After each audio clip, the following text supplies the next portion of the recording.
Oh. Ah, crap. Can't cut off Mussolini.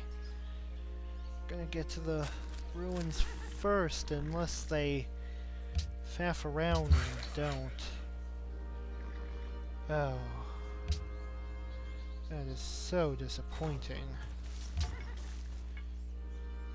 Because ruins are a really nice thing to have. Actually, wheat and horses and plenty of furs. Yeah. If not for the tundra, this would actually be a pretty good place to build. And in fact, it's not all tundra. It'd be nice if there were a river. Having certain terrain on or near your city allows access to certain special buildings. Like, for instance, oh yeah. Now look at that. This is actually a pretty good place to put a city, is right up here. And I think I might do that if nobody else takes it.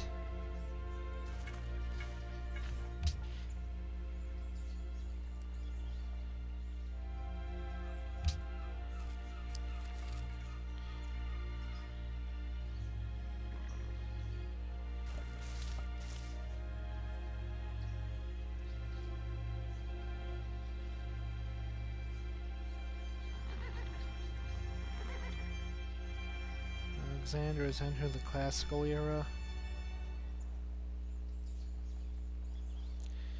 Well, here Hector entered, with a spear 11 cubits long in his hand.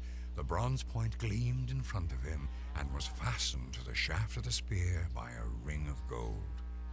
The Iliad.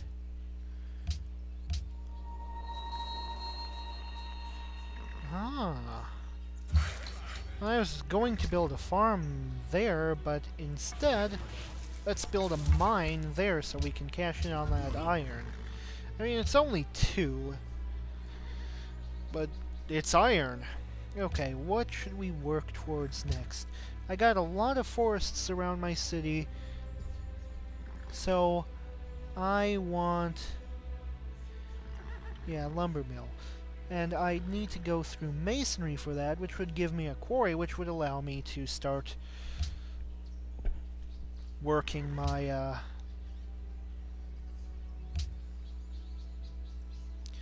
my marble. So yeah, it seems like a good tech option to go through. Yeah. Not sure which victory I want to go for, but I'm thinking probably not conquest. Because with this many civilizations, that would just be difficult. Very difficult to do. Oh, yep, they're converging on me. Just hold your ground. They're not going to be able to kill you. You're defending on a river, in forests, and you're fortified and healing every turn. They're not going to be able to kill you. Just protect yourself there. You'll be fine.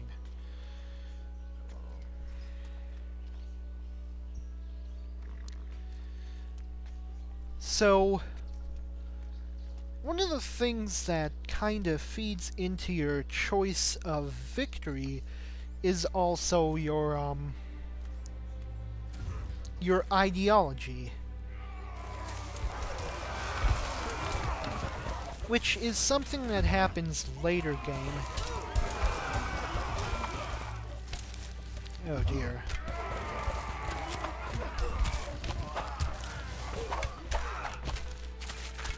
Oh dear.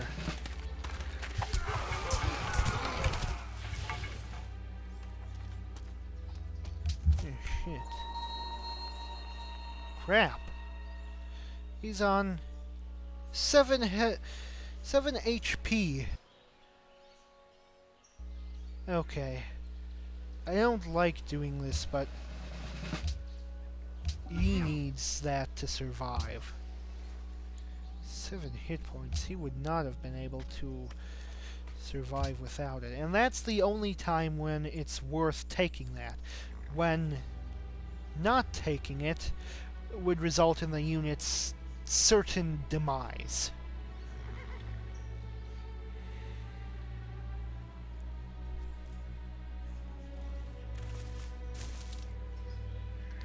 You see, they're attacking again.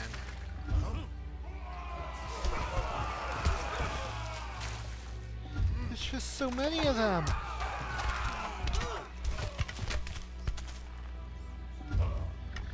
And now he's going to die. Oh, they even came out of the damned encampment to get me. Well, you know what? Let's at least go out doing some damage to them. Fuck you. You can kill me next turn all you want. I fucking murdered 2 barbarian regiments? Regiments. That's what we're gonna call them now. Regiments.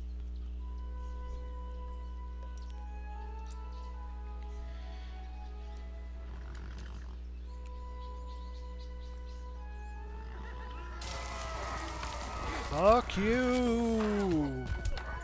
Fuck you!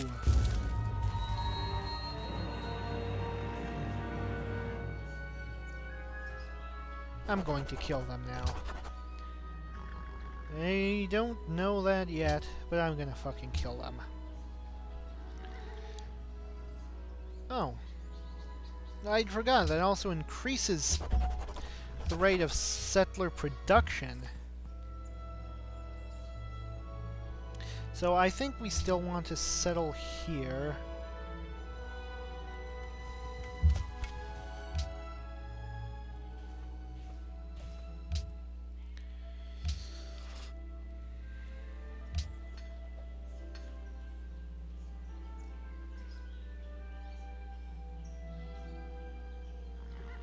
A lot of people entering the classical age now.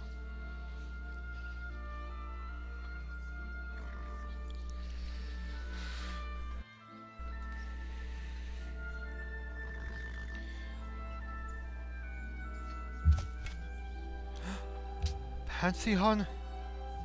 I thought this would never happen. Oh, it's so beautiful. So... let's see, what's been taken by the AI already? Culture from pastures, plantations, and jungle tiles, food from camps, bananas, citrus, and wheat. Most of those are all just conditional ones. This one seems like the most universally useful. Increase in city ranged combat strength, which is one that's actually pretty popular with the AI, which confused me a little because that was one of the last ones that got chosen by the AI, which is odd. Whatever. One of my favorites is God of Craftsmen because it increases production. I also do like Messenger of the Gods because that helps with science. We could win a science victory as Serbia. You know what? I like the sound of that. I mean, it requires city connections, so how much we get out of this ultimately depends on how many cities we can build and how efficiently we can hook them up to each other. Before getting your first amount of benefit from it, you need 2 cities and a road between them. Well, if they're on the same continent.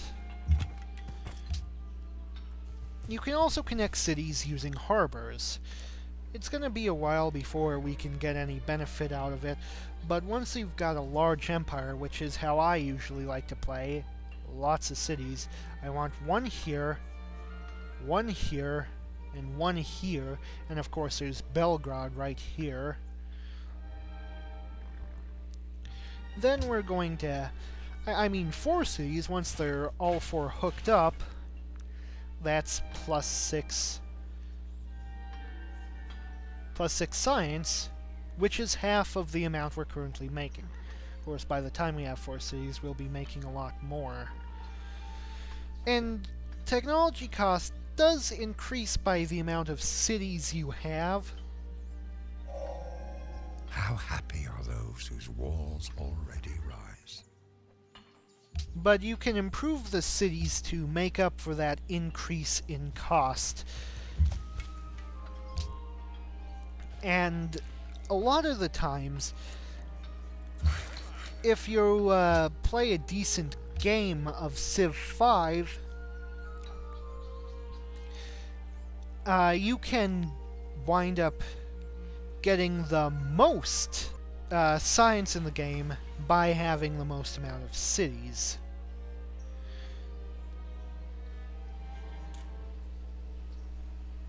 Which is how it went for me the first several games I played.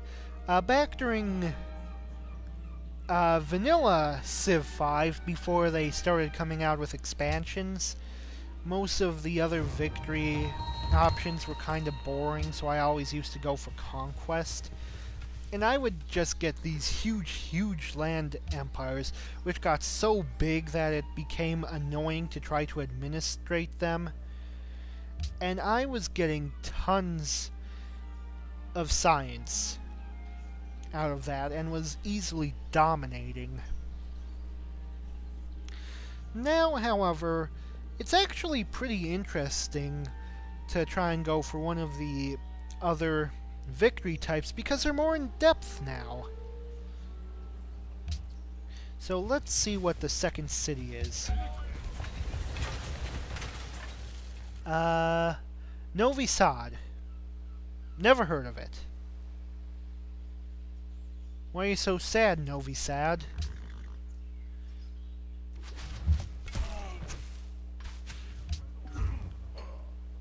Novi. That might mean new. The Latin word for new is nova. Spanish is nueva. Novi could mean new.